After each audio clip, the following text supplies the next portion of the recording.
This channel does not promote any violent, harmful, or illegal activities. All content provided by this channel is meant for an educational purpose only. Top quality और consistent performance के लिए सिर्फ silver pumps नाम याद रखना।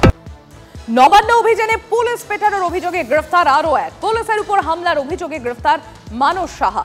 নৈহাটি থেকে গ্রেফতার এই অভিযুক্ত। ভিডিও ফুটেজ দেখে অভিযুক্তকে চিহ্নিত। সুজয় রয়েছেন আমাদের সঙ্গে, আমাদের প্রতিনিধি সুজয়। এই যাকে গ্রেফতার করা হলো অর্থাৎ মানস সাহা, এই সম্পর্কে কি জানা যাচ্ছে?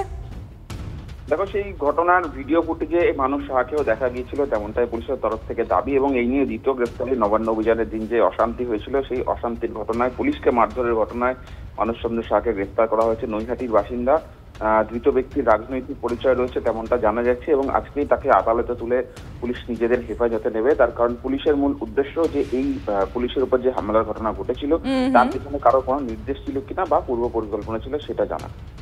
ধন্যবাদ। নবান্ন অভিযানের জন্য বেছে বেছে বিজেপি নেতাদের গ্রেফতার। গর্জে উঠলেন সুকান্ত মজুমদার। এবার বিজেপির ব্যানারে নবান্ন অভিযানের হুঁশিয়ারি ডক্টর সুকান্ত মজুমদারের।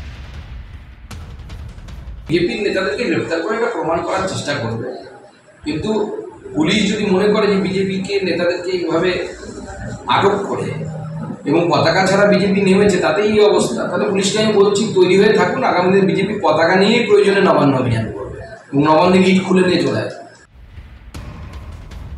আপনারা শুনলেন সুকান্ত মজুমদারের মন্তব্য। নবান্ন অভিযানের জন্য বেছে বেছে বিজেপি নেতাদেরকেই গ্রেফতার করা হচ্ছে এবং গর্জে উঠেছেন এই বিষয়টি নিয়ে সুকান্ত মজুমদার। তার কি মন্তব্য? তার বক্তব্য হচ্ছে যে তাহলে এবার বিজেপির ব্যানারেই নবান্ন অভিযান, হুঁশিয়ারি দিয়েছেন সুকান্ত মজুমদার।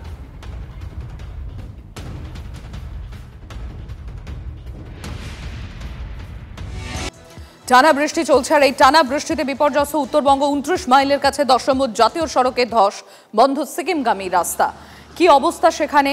এই মুহূর্তে যে ছবি আপনারা দেখতে পাচ্ছেন, জেসিবি দিয়ে রাস্তার যে ধস নেমেছে সেই ধসগুলো সরানোর চেষ্টা চলছে। এক্সক্লুসিভ দেখছেন এই ছবি আপনারা TV9 বাংলায়।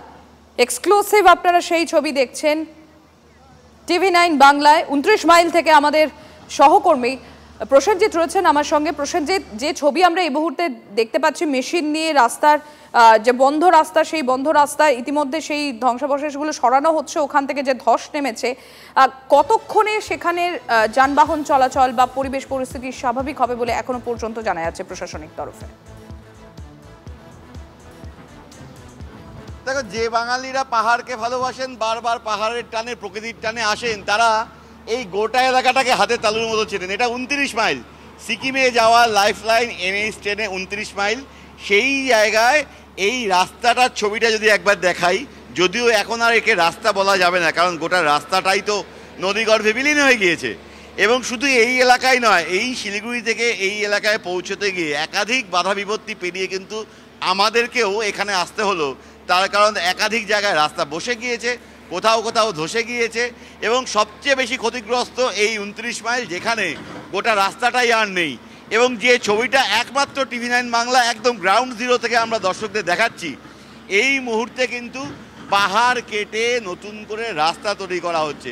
যে ছবিটা আমরা দেখাচ্ছি, দুদিক থেকে দুটো বুলডোজার এনে পাহাড় কাটা হচ্ছে এবং পাহাড় কেটে ডেব্রিজগুলোকে নিচে ফেলে দিয়ে অন্তত কিছুটা রাস্তা যদি বার করে নেওয়া যায়, যেখান দিয়ে অন্তত ছোট গাড়িগুলো চলাচল করতে পারে।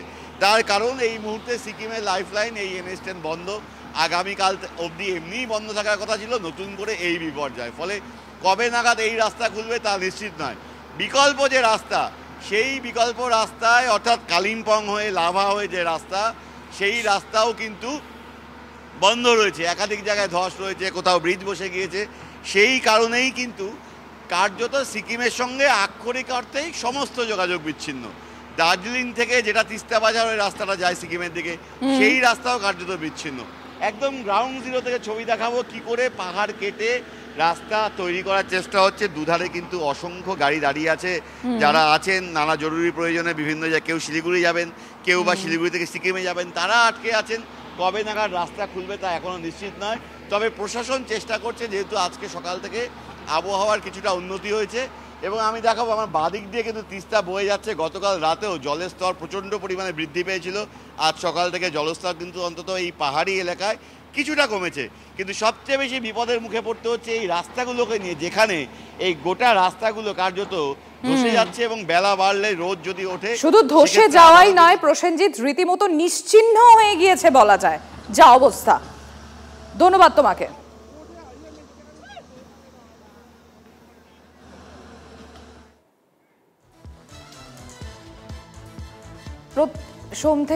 সোম থেকে শনি রাত 8:55 দেখুন না বললেই নয় ম্যানেজিং এডিটর অমৃতাংশু ভট্টাচার্যের সঙ্গে। দেখতে থাকুন TV9 বাংলা।